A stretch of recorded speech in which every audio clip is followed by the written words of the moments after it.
आज पूरा देश आतंकवाद के खिलाफ एकजुट है, आक्रोश से भरा हुआ है, संकल्पबद्ध है। आज हर भारतीय का यही संकल्प है, हमें आतंकवाद को खत्म करना ही है। साथियों, ऑपरेशन सिंदूर के दौरान हमारी सेनाओं ने जो पराक्रम दिखाया है, उसने हर हिंदुस्तानी का सिर ऊंचा कर दिया है। जिस प्रिसिजन के साथ, जिस सटीकता के साथ हमारी सेनाओं ने सीमा पार के आतंकवादी ठिकानों को ध्वस्त किया, वो अद्भुत है। ऑपरेशन सिंदूर ने दुनिया भर में आतंक के खिलाफ लड़ाई को नया विश्वास और उत्साह दिया है। साथियों, ऑपरेशन सिंदूर सिर्फ एक सैन्य मिशन नहीं है, ये हमारे संकल्प, साहस और बदलते भारत की तस्वीर है। और इस तस्वीर ने पूरे देश को देशभक्ति के भावों से भर दिया है, तिरंगे में रंग दिया है।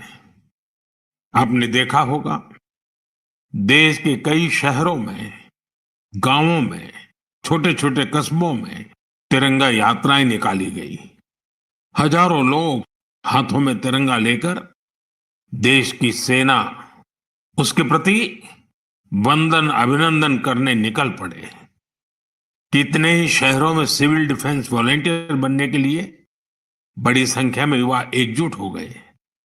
और हमने देखा, चंडीगढ़ के वीडियो तो काफी वायरल हुए थे। सोशल मीडिया पर कविताएं लिखी जा रही थी, संकल्प गीत गाए जा रहे थे, छोटे छोटे बच्चे पेंटिंग्स बना रहे थे जिनमें बड़े संदेश छुपे थे। मैं अभी 3 दिन पहले बीकानेर गया था। वहां बच्चों ने मुझे ऐसी ही एक पेंटिंग भेंट की थी। ऑपरेशन सिंदूर ने देश के लोगों को इतना प्रभावित किया है कि कई परिवारों ने इसे अपने जीवन का हिस्सा बना लिया है। बिहार के कटिहार में, यूपी के कुशीनगर में और भी कई शहरों में उस दौरान जन्म लेने वाले बच्चों का नाम सिंदूर रखा गया है। साथियों, हमारे जवानों ने आतंक के अड्डों को तबाह किया। यह उनका अदम्य साहस था और उसमें शामिल थी भारत में बने हथियारों, उपकरणों और टेक्नोलॉजी की ताकत। उसमें आत्मनिर्भर भारत का संकल्प भी था। हमारे इंजीनियर्स, हमारे तकनीशियन, हर किसी का पसीना इस विजय में शामिल है। इस अभियान के बाद पूरे देश में वोकल फॉर लोकल को लेकर एक नई ऊर्जा दिख रही है। कई बातें मन को छू जाती है। एक माँ बाप ने कहा, अब हम अपने बच्चों के लिए सिर्फ भारत में बने खिलौने ही लेंगे। देशभक्ति की शुरुआत बचपन से होगी। कुछ परिवारों ने शपथ ली है, हम अपनी अगली छुट्टियां देश के किसी खूबसूरत जगह में ही बिताएंगे। कई युवाओं ने मेड इन इंडिया का संकल्प लिया है, वो देश में ही शादी करेंगे। किसी ने यह भी कहा है, अब जो भी गिफ्ट देंगे वह किसी भारतीय शिल्पकार के हाथों से बना होगा। साथियों, यही तो है भारत की असली ताकत, जन मन का जुड़ाव, जन भागीदारी। मैं आप सबसे भी आग्रह करता हूं, आइए इस अवसर पर एक संकल्प लें।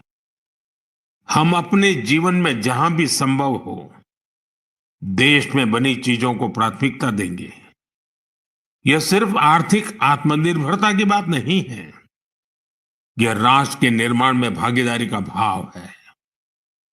हमारा एक कदम भारत की प्रगति में बहुत बड़ा योगदान बन सकता है।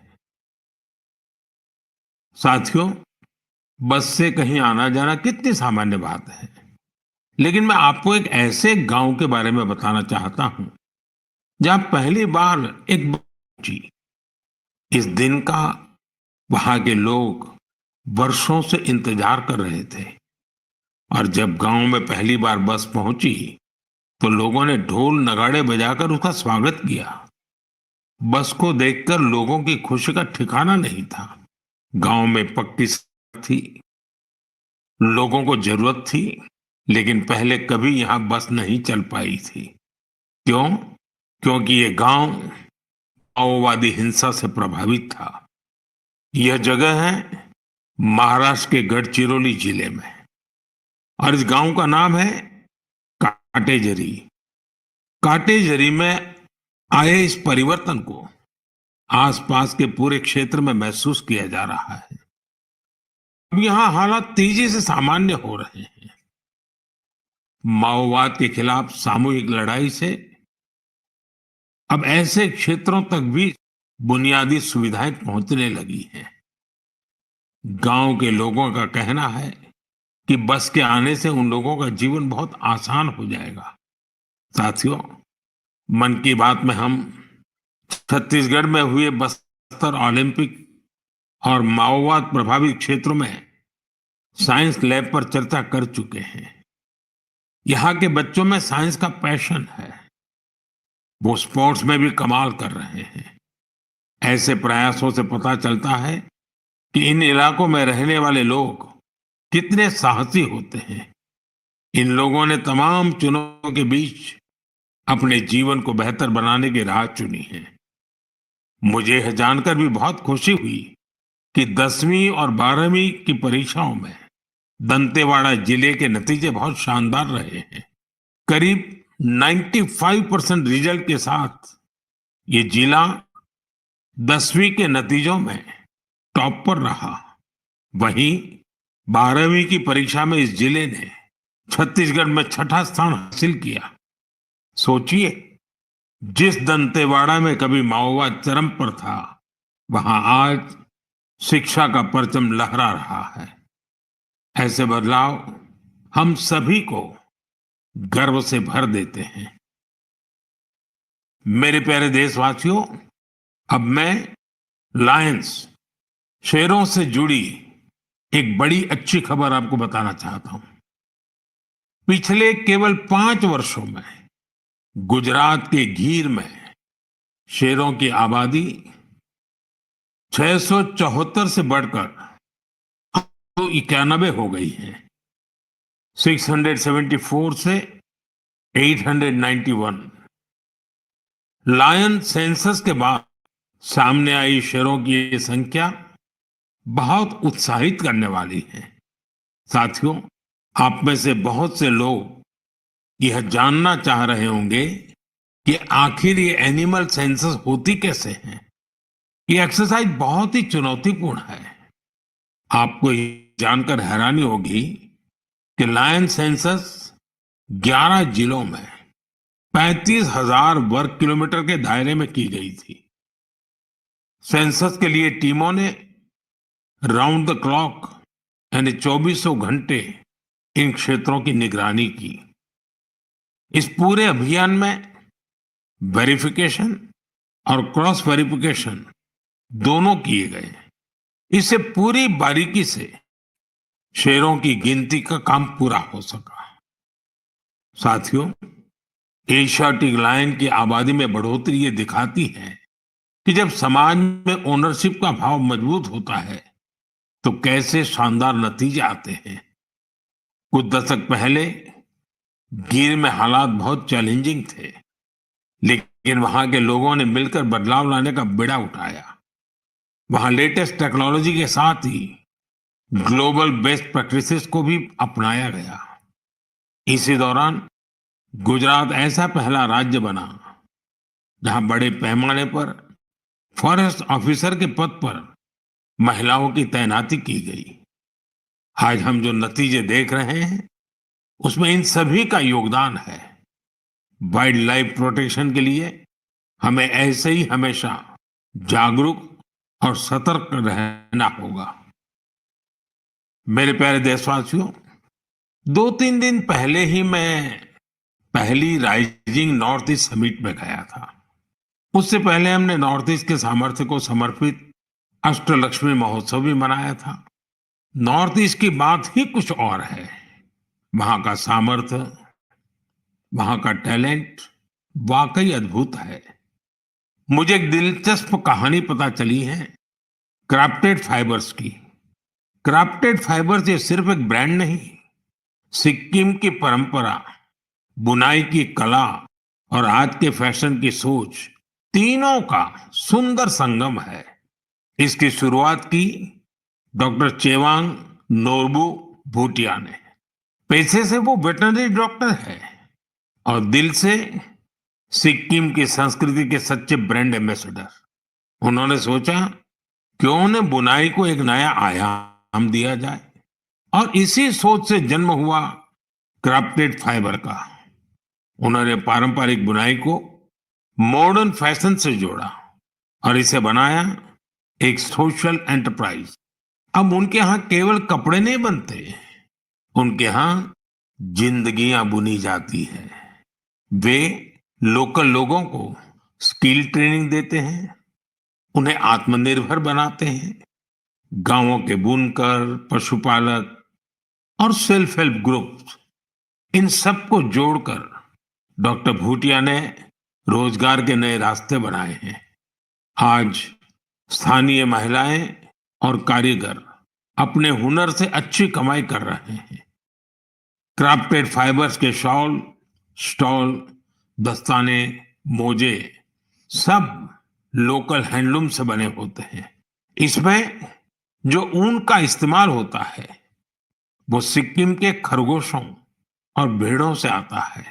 रंग भी पूरी तरह प्राकृतिक होते हैं, कोई केमिकल नहीं, सिर्फ प्रकृति की रंगत। डॉक्टर भूटिया ने सिक्किम की पारंपरिक बुनाई और संस्कृति को एक नई पहचान दी है। डॉक्टर भूटिया का काम हमें सिखाता है कि जब परंपरा को पैशन से जोड़ा जाए तो वो दुनिया को कितना लुभा सकती है। मेरे प्यारे देशवासियों, आज मैं आपको एक ऐसे शानदार व्यक्ति के बारे में बताना चाहता हूं जो एक कलाकार भी हैं और जीती जागती प्रेरणा भी है।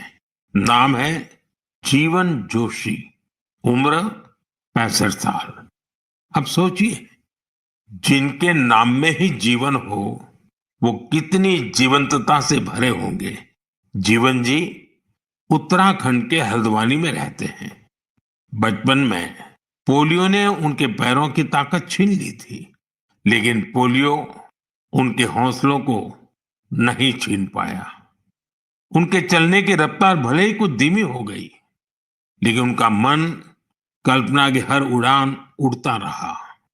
इसी उड़ान में जीवन जी ने एक अनोखी कला को जन्म दिया। नाम रखा बगेट। इसमें वो चीड़ के पेड़ों से गिरने वाली सूखी छाल से सुंदर कलाकृतियां बनाते हैं। वो छाल जिसे लोग आमतौर पर बेकार समझते हैं, जीवन जी के हाथों में आते ही धरोहर बन जाती है। उनकी हर रचना में उत्तराखंड की मिट्टी की खुशबू होती है। कभी पहाड़ों के लोक वाद्य यंत्र, तो कभी लगता है जैसे पहाड़ों की आत्मा उस लकड़ी में समा गई हो। जीवन जी का काम सिर्फ कला नहीं, एक साधना है। उन्होंने इस कला में अपना पूरा जीवन समर्पित कर दिया है। जीवन जोशी जैसे कलाकार हमें याद दिलाते हैं कि परिस्थितियां चाहे जैसी भी हो, अगर इरादा मजबूत हो तो नामुमकिन कुछ नहीं। उनका नाम जीवन है और उन्होंने सच में दिखा दिया कि जीवन जीना क्या होता है। मेरे प्यारे देशवासियों, आज कई ऐसी महिलाएं हैं जो खेतों के साथ ही अब आसमान की ऊंचाइयों पर काम कर रही हैं। जी हाँ, आपने सही सुना। अब गांव की महिलाएं ड्रोन दीदी बनकर ड्रोन उड़ा रही हैं और उससे खेती में नई क्रांति ला रही है। साथियों, तेलंगाना के संगारेड्डी जिले में कुछ समय पहले तक जिन महिलाओं को दूसरों पर निर्भर रहना पड़ता था, आज वे ही महिलाएं ड्रोन से 50 एकड़ जमीन पर दवा के छिड़काव का काम पूरा कर रही है। सुबह 3 घंटे, शाम 2 घंटे और काम निपट गया। धूप की तपन नहीं, जहर जैसे केमिकल्स का खतरा नहीं। साथियों, गांव वालों ने भी इस परिवर्तन को दिल से स्वीकार किया है। अब ये महिलाएं ड्रोन ऑपरेटर नहीं, स्काई वॉरियर्स के नाम से जानी जाती है। ये महिलाएं हमें बता रही हैं, बदलाव तब आता है जब तकनीक और संकल्प एक साथ चलते हैं।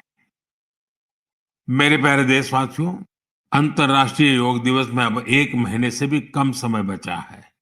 ये अवसर याद दिलाता है कि अगर आप अब भी योग से दूर हैं, तो अब योग से जुड़े। योग आपका जीवन जीने का तरीका बदल देगा। साथियों, 21 जून 2015 में योग दिवस की शुरुआत के बाद से ही इसका आकर्षण लगातार बढ़ रहा है। इस बार भी योग दिवस को लेकर दुनिया भर में लोगों का जोश और उत्साह नजर आ रहा है। अलग अलग संस्थान अपनी तैयारियां साझा कर रहे हैं। बीते वर्षों की तस्वीरों ने बहुत प्रेरित किया है। हमने देखा है, अलग अलग देशों में किसी साल लोगों ने योग चेन बनाई, योग रिंग बनाई। ऐसी बहुत ही तस्वीरें हैं जहां एक साथ 4 जनरेशन मिलकर योग कर रही हैं। बहुत से लोगों ने अपने शहर की आइकॉनिक प्लेसेस को योग के लिए चुना। आप भी इस बार कुछ इंटरेस्टिंग तरीके से योग दिवस मनाने के बारे में सोच सकते हैं।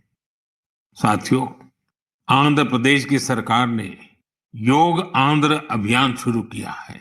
इसका उद्देश्य पूरे राज्य में योग संस्कृति को विकसित करना है। इस अभियान के तहत योग करने वाले 10 लाख लोगों का एक पूल बनाया जा रहा है। मुझे इस वर्ष विशाखापत्तनम में योग दिवस कार्यक्रम में शामिल होने का अवसर मिलेगा। मुझे जानकर अच्छा लगा कि इस बार भी हमारे युवा साथी देश की विरासत से जुड़ी आइकॉनिक प्लेसेस पर योग करने वाले हैं। कई युवाओं ने नए रिकॉर्ड बनाने और योग चेन का हिस्सा बनने का संकल्प लिया है। हमारे कॉरपोरेट्स भी इसमें पीछे नहीं है। कुछ संस्थानों ने ऑफिस में ही योग अभ्यास के लिए अलग स्थान तय कर दिया है।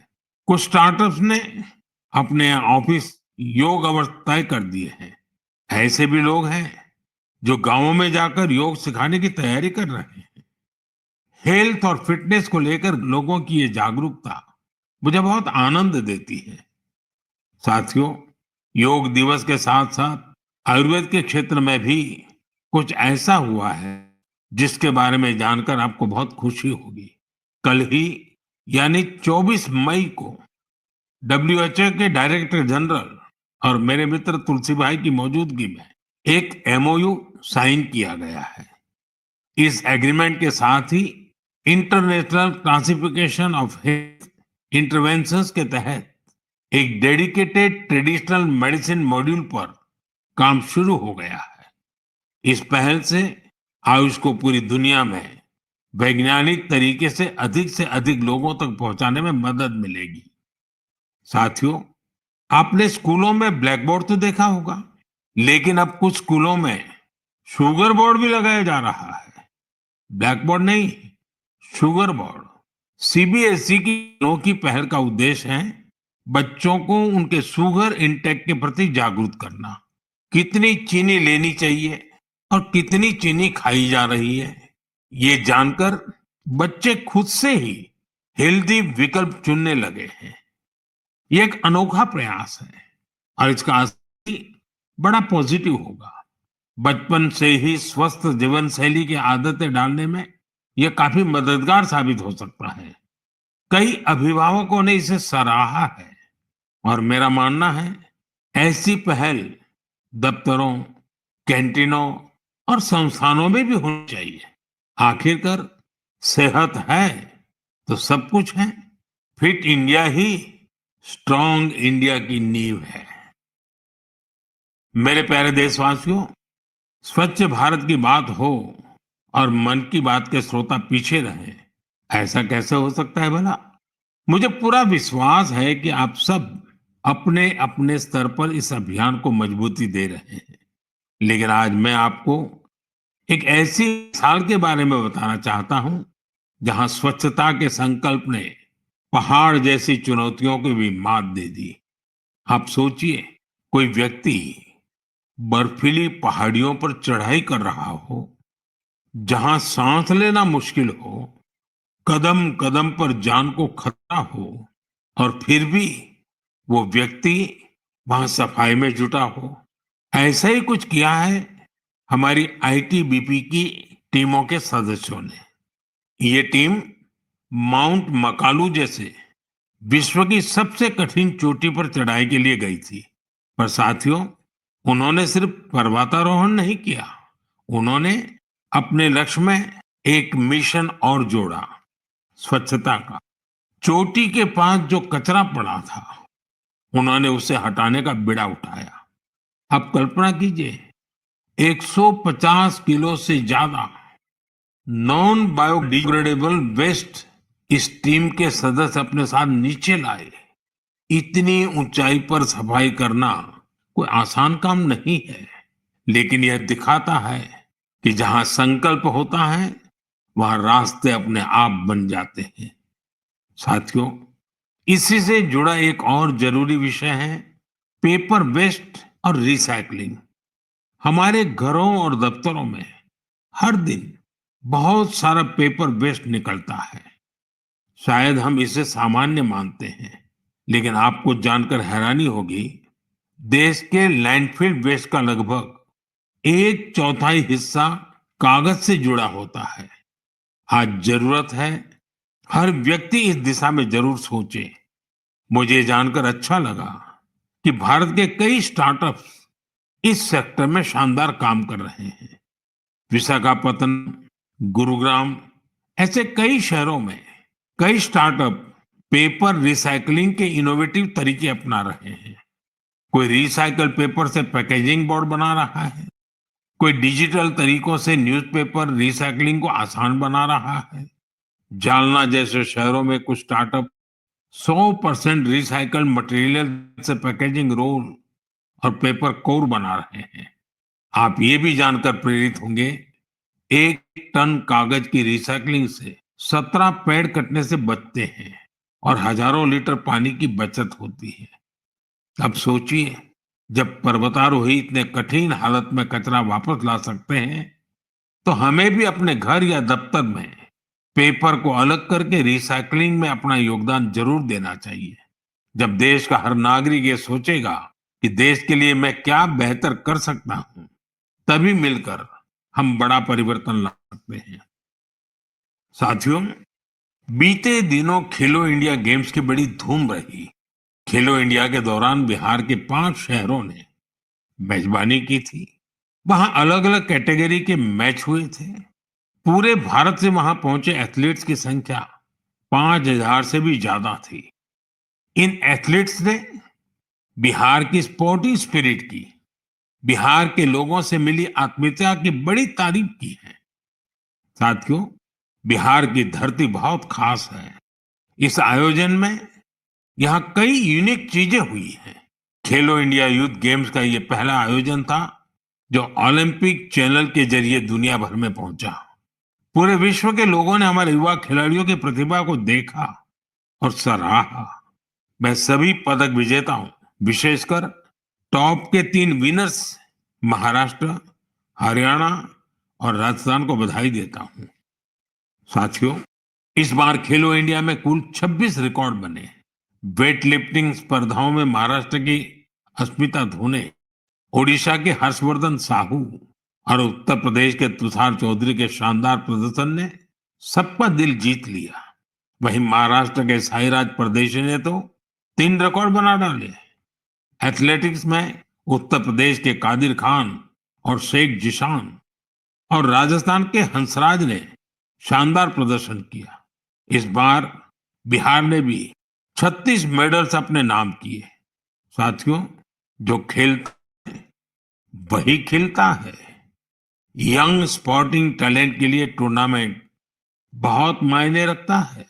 इस तरह के आयोजन भारतीय खेलों के भविष्य को और संवारने वाले हैं।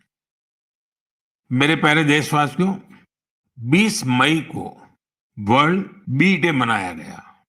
यानी एक ऐसा दिन जो हमें याद दिलाता है कि शहद सिर्फ मिठास नहीं, बल्कि सेहत, स्वरोजगार और आत्मनिर्भरता की मिसाल भी है। पिछले 11 वर्षों में मधुमक्खी पालन में भारत में एक स्वीट रिवॉल्यूशन हुआ है। आज से 10-11 साल पहले भारत में शहद उत्पादन एक साल में करीब 70-75 हजार मैट्रिक टन होता था। आज ये बढ़कर करीब करीब 1.25 लाख मैट्रिक टन के आसपास हो गया है। यानी शहद उत्पादन में करीब 60% की बढ़ोतरी हुई है। हम हनी प्रोडक्शन और एक्सपोर्ट में दुनिया के अग्रणी देशों में आ चुके हैं। साथियों, इस पॉजिटिव इम्पैक्ट में राष्ट्रीय मधुमक्खी पालन और शहद मिशन की बड़ी भूमिका है। इसके तहत मधुमक्खी पालन से जुड़े हजारों किसानों को ट्रेनिंग दी गई, उपकरण दिए गए और बाजार तक उनकी सीधी पहुंच बनाई गई। साथियों, ये बदलाव सिर्फ आंकड़ों में नहीं दिखता, ये गांव की जमीन पर भी साफ नजर आता है। छत्तीसगढ़ के कोरिया जिले का एक उदाहरण है। यहाँ आदिवासी किसानों ने सोन हनी नाम से एक शुद्ध जैविक शहद ब्रांड बनाया है। आज वह शहद जैम समेत अनेक ऑनलाइन पोर्टल पर बिक रहा है। यानी गांव की मेहनत अब ग्लोबल हो रही है। इसी तरह उत्तर प्रदेश, गुजरात, जम्मू कश्मीर, पश्चिम बंगाल और अरुणाचल प्रदेश में हजारों महिलाएं और युवा अब हनी उद्यमी बन चुके हैं। साथियों, और अब शहद की केवल मात्रा नहीं, उसकी शुद्धता पर भी काम हो रहा है। कुछ स्टार्टअप अब एआई और डिजिटल टेक्नोलॉजी से शहद की गुणवत्ता को प्रमाणित कर रहे हैं। आप अगली बार जब भी शहद खरीदें तो इन हनी उद्यमियों द्वारा बनाए गए शहद को जरूर आजमाएं। कोशिश करें कि किसी लोकल किसान से, किसी महिला उद्यमी से भी शहद खरीदें, क्योंकि उस हर बूंद में स्वाद ही नहीं, भारत की मेहनत और उम्मीदें घुली होती हैं। शहद की ये मिठास आत्मनिर्भर भारत का स्वाद है। साथियों, जब हम शहद से जुड़े देशों के प्रयासों की बात कर रहे हैं, तो मैं आपको एक और पहल के बारे में बताना चाहता हूं। ये हमें याद दिलाती है कि हनी बीज की सुरक्षा सिर्फ पर्यावरण की नहीं, हमारी खेती और फ्यूचर जनरेशन की भी जिम्मेदारी है।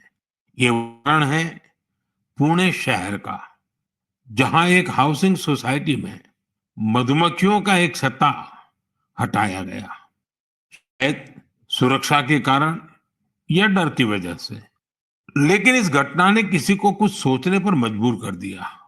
अमित नाम के एक युवा ने तय किया कि बीज को हटाना नहीं, उन्हें बचाना चाहिए। उन्होंने खुद सीखा, मधुमक्खियों पर सर्च की और दूसरों को भी जोड़ना शुरू किया। धीरे धीरे उन्होंने एक टीम बनाई, जिसे उन्होंने नाम दिया बी फ्रेंड्स, यानी बी मित्र। अब ये बी फ्रेंड्स मधुमक्खियों के छत्तों को एक जगह से दूसरी जगह सुरक्षित तरीके से ट्रांसफर करते हैं, ताकि लोगों को खतरा न हो और हनी बीज भी जिंदा रहे। अमित जी के इस प्रयास का असर भी बड़ा शानदार हुआ है। हनी बीज की कॉलोनी बच रही है, हनी प्रोडक्शन बढ़ रहा है और सबसे जरूरी है, लोगों में अवेयरनेस भी बढ़ रही है। ये पहल हमें सिखाती है कि जब हम प्रकृति के साथ तालमेल में काम करते हैं तो उसका फायदा सबको मिलता है। मेरे प्यारे देशवासियों, मन की बात के इस एपिसोड में इस बार इतना ही। आप इसी तरह देश के लोगों की उपलब्धियों को, समाज के लिए उनके प्रयासों को मुझे भेजते रहिए। मन की बात के अगले एपिसोड में फिर मिलेंगे, कई नए विषयों और देशवासियों की नई उपलब्धियों की चर्चा करेंगे। मुझे आपके संदेशों का इंतजार है। आप सबका बहुत बहुत धन्यवाद। नमस्कार।